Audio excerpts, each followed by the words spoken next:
Hello, I'm Dr. Graham Teague.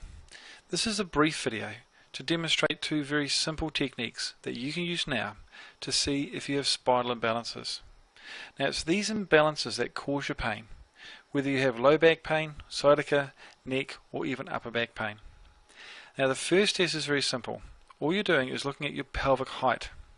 So all you do is look in a mirror and note if one side of your pelvis is higher than the other.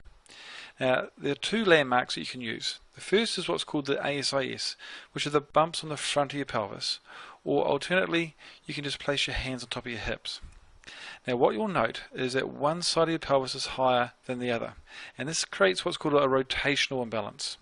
If your left side is higher, you have what's called an LFP, and if you have the right side higher, you have an RFP. Now, the bigger the height change, the bigger the imbalance is occurring in your spine.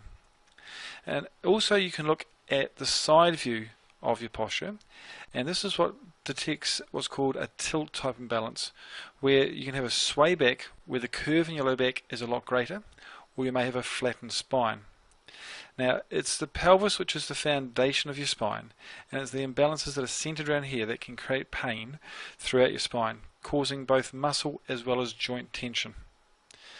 Now, a second test that you can use, which also confirms these imbalances, is what's called a straight leg raise. So simply lie on your back with your knees bent and then straighten one leg and raise it as high as you can until you can feel a pulling in the back of your leg or in your lower back. And then just repeat this for the other side. Now, there are two things that you will note. First that you may find is you can lift one leg higher than the other side. Now, if this is the case, then again it confirms that you have a rotational imbalance.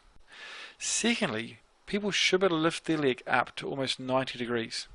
Now, if you find that you can't lift your leg up to 90 degrees, and if both your legs are similar, then you may have those tilt type imbalances.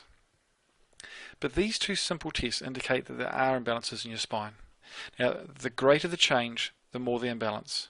If there's minimal change, then it means that your pain is very simple and very quick to remove. If the imbalances are greater, then pain is still very simple to remove, but it will take a small amount of time to return your spine to balance. But these two tests can be used to detect your imbalances now, but you also can use them to monitor your imbalances.